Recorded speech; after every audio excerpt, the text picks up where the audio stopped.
देखिए, जहाँ तक वाईएसआर कांग्रेस और बीजेडी का सवाल है, ये दो बड़ी पार्टियां हैं और देश के दो महत्वपूर्ण बड़े राज्यों में राज्य सरकारें चला रही हैं, आंध्र प्रदेश और उड़ीसा।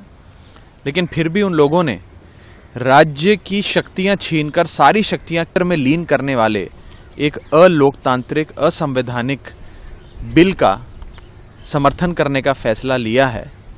उस पर बस मुझे इतना ही कहना है कि कुछ तो मजबूरियां रही होंगी, यूं ही कोई बेवफा नहीं होता। जी करता है कि बहुत सच कहूं, क्या करें हौसला नहीं होता। जरूर उनकी कोई मजबूरियां रही होंगी जिसके चलते उन लोगों ने ये फैसला लिया।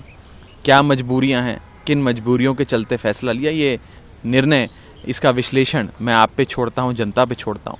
लेकिन इतना जरूर कहना चाहूंगा कि इस खतरनाक कानून को, राज्य सरकार को की शक्तियों को ध्वस्त करने वाले कानून को सिर्फ दिल्ली के परिप्रेक्ष्य से नहीं देखना चाहिए। अगर ये कानून और ये प्रयोग दिल्ली में सफल हो गया, भाजपा इसे दिल्ली में लागू करने में सफल हो गई, तो फिर ये देश के तमाम गैर भाजपा राज्यों में लागू किया जाएगा और गैर भाजपा राज्यों की सरकारों की शक्तियां छीनी जाएंगी।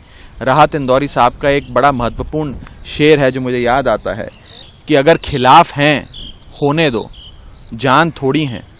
अगर खिलाफ हैं होने दो, जान थोड़ी है। ये सब धुआं है, आसमान थोड़ी है। लगेगी आग तो आएंगे कई घर जद में। लगेगी आग तो आएंगे कई घर जद में। यहाँ पर कोई हमारा अकेला मकान थोड़ी है। सिर्फ हमारा अकेला मकान नहीं है। अगर हमारे घर में आग लगेगी, अगर हमारी राज्य सरकार की शक्तियां छीनी जाएंगी, तो वो दिन दूर नहीं कि आप लोगों की राज्य सरकारों की जो शक्तियां हैं वो भी ये केंद्र में बैठी एक डिक्टेटरशिप और हिटलरशाही में विश्वास रखने वाली सरकार आपकी भी तमाम राज्य सरकारों की शक्तियां छीन लेंगी। मुझे लगता है अपनी मजबूरियों को वो बेहतर समझते हैं, तो आगे की बात वो रखें, इस पर वो बेहतर है। आम आदमी पार्टी की जान दिल्ली वालों के दिल में बसती है और दिल्ली वालों के दिल में आम आदमी पार्टी के लिए बहुत प्यार है। दिल्ली वाले अरविंद केजरीवाल जी से, अपने परिवार के बड़े बेटे अरविंद केजरीवाल जी से इतनी मोहब्बत करते हैं कि लगातार उनको वोट देते आए। बीजेपी ने लाख कोशिशें करी पिछले 10 साल में हमारी शक्तियां छीनने की। कभी ऑर्डिनेंस ले आए, कभी बिल ले आए, कभी नोटिफिकेशन ले आए, कभी उपराज्यपाल को हम पे छोड़ दिया, न जाने क्या क्या किया, कई प्रकार की जांचें बिठा ली। लेकिन ये दिल्ली वाले हैं जो अपने बेटे अरविंद केजरीवाल जी को लगातार प्यार करते रहे और आशीर्वाद देते रहे।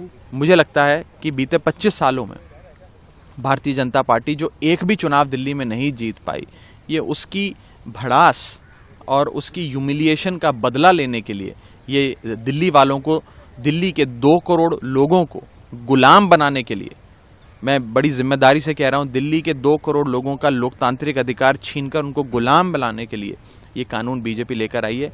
ये एक एंटी नेशनल बिल है। It is an anti national bill. जो लोग इस राष्ट्र विरोधी कानून का समर्थन करेंगे उन्हें इतिहास राष्ट्र विरोधियों के नाम से याद रखेगा, और जो बिल को गिराने में हमारा साथ देंगे उन लोगों को राष्ट्रभक्त के नाम से ये इतिहास याद रखेगा। किसी प्रकार का कोई सरेंडर नहीं है। पूरी लड़ाई लड़ेंगे सदन के भीतर, और राज्यसभा में बहुत कांटे की टक्कर है। सरकार के पास जो आंकड़े हैं लगभग उतने ही आंकड़े विपक्ष के पास भी हैं। पूरा इंडिया ब्लॉक एकजुट है, मजबूत लड़ाई होगी। पूरी मुस्तैदी से हम देश के संविधान को बचाने के लिए, देश के लोकतंत्र को बचाने के लिए ये लड़ाई लड़ेंगे। और मैंने पहले भी ये बात कही थी, फिर एक बार कहूँगा कि ये मात्र एक छोटे से बिल पर मतदान की बात नहीं है। ये एक धर्म युद्ध है जिसमें धर्म हमारे साथ है, अच्छाई हमारे साथ है, सत्य हमारे साथ है। अधर्म, बुराई और असत्य भाजपा के खेमे में है। और जब धर्म आपके साथ हो तो इस ब्रह्मांड की तमाम शक्तियां आपको जिताने में अवश्य लग जाती हैं। और मेरा भी विश्वास है कि जब ये बिल मतदान पे आएगा तो अवश्य हम सब लोग इस बिल को गिराने में सफल होंगे।